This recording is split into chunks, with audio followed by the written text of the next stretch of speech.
Hello, everybody. My name is Fernando Bermudez, and today, starting out, I want everyone to listen to the scenario I'm about to describe and really challenge yourselves to put yourselves in the shoes of the person whose life I'm about to describe. Imagine you're a high school student, your parents are strict about grades, you have a lot of sports, you have a lot of deadlines coming up, a lot of tests. Many students build up anxiety and stress over these things, especially if you have really strict parents who expect us to get all A's and to really just get an A in every single test and pass every single thing every single day. Unfortunately, that's not the case. Today, you walk into school, ready for an exam. The night before, you studied, you tried your hardest, you studied for a few hours, let's say 3 hours. You tried going to sleep that night, but the anxiety and stress of it being your final exam for the semester has really kept you awake all night long, not allowing you to get a full night's rest. So you walk into school, you walk into your classroom, you get ready for your test, the test begins, that anxiety starts coming back as the test questions appears, and eventually you finish the test. After you finish that test, the anxiety levels drop, your stress drops, you finally got that all out of the way, out of your system. You can finally just really focus on the future after that point. Really, you feel really confident about your test grade. You feel like you're going to bring some good news back home, because otherwise you get punished, maybe grounded, spanked, many other things that could happen. You get your test score back. Unfortunately, you fail. You got a 63D on the test, dropping your semester grade from an A to a B. Once those news are broken to you, your stress levels are at complete high. You're afraid of what's going to happen at home.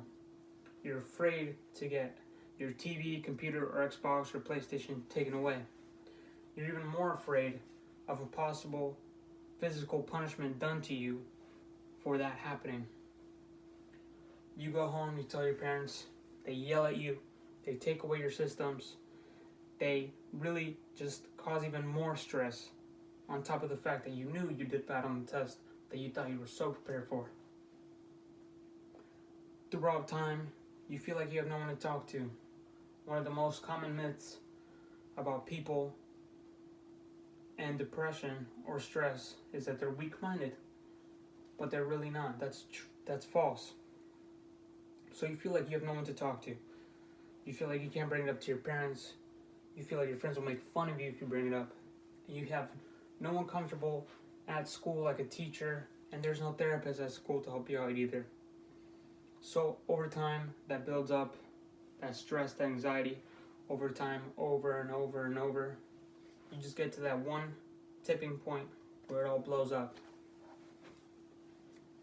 And many people at this circumstance, unfortunately, decide to cause harm upon themselves or other classmates. These are the scenarios where school shootings or suicide is done to the person.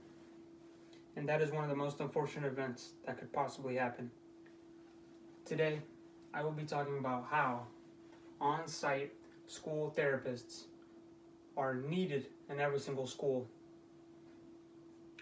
Personally, myself, I suffered through depression since the 6th grade, or since my feelings really developed and I was truly aware of what life was going on around me. It was a tough battle for me. I thought about suicide many times. Fortunately enough, it never got to that point. I never decided to go through with it, and I'm thankful to be alive here to you today, speaking to all of you. And I personally myself feel like if I had a school therapist, that would have really helped me out a lot to relieve all that stress and anxiety away from my life. Speaking of, that leads me to my first point. Will students become less stressed if school therapists are present? Surveys say around 45% of teens feel stressed all the time. We may not know what that causes to people, but those causes can be very negative to some people. Some people deal with things differently than the rest of people do. So we might not truly know how that affects their mind mentally and how overall that could affect their body physically. Maybe they don't eat, depression just starts building up, and they don't have anyone to talk to really. Most students seek to cope stress by talking to friends, finding someone to really talk to. Unfortunately, many people don't really find that person or find that friend group who really is there to benefit them and to help them out.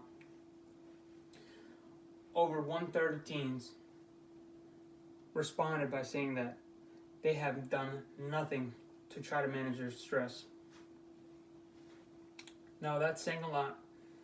Maybe they're not fortunate enough to have parents who have that money to send them to a therapist and to help them out to really just deal with all that thing, to make their life calmer and just more productive really in that mindset. Now that I've spoken about how stress really affects students and how therapists can really help that by talking to them, by showing them support that they might have not had before, I will talk about my second point. Will student productivity increase? So the link between stress levels, poor sleep, and depression all go hand in hand. 70% of those people who report that they are depressed or have anxiety, they themselves have admitted that they suffer from sleep deprivation. So they have trouble sleeping. That means they have less energy for school, less productivity. So once you remove that stress, their anxiety can go away.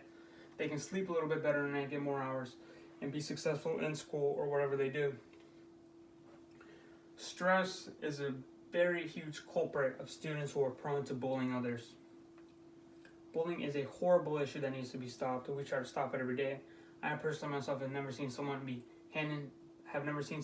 actually get bullied, but I've heard many stories and many tragedies of those that happen to students and how it gets spiraled out of control. Stress is a culprit of students, and then they're preoccupied with many of different things. It doesn't let them focus in school and through their sport. It doesn't really let them focus to what really needs to be focused at that point in time. So the more you are able to talk to therapists on site at school, completely free of cost, you're able to remove those things out of their heads, and overall it helps the students get better in school and everything. And then that leads me to my third point. Because of the bullying and violent acts that someone may cause when they reach their tipping point, will this decrease with on-site therapists at school? And my answer is yes. Suicide is the third leading cause of death among young people. It results in about 4,400 deaths per year.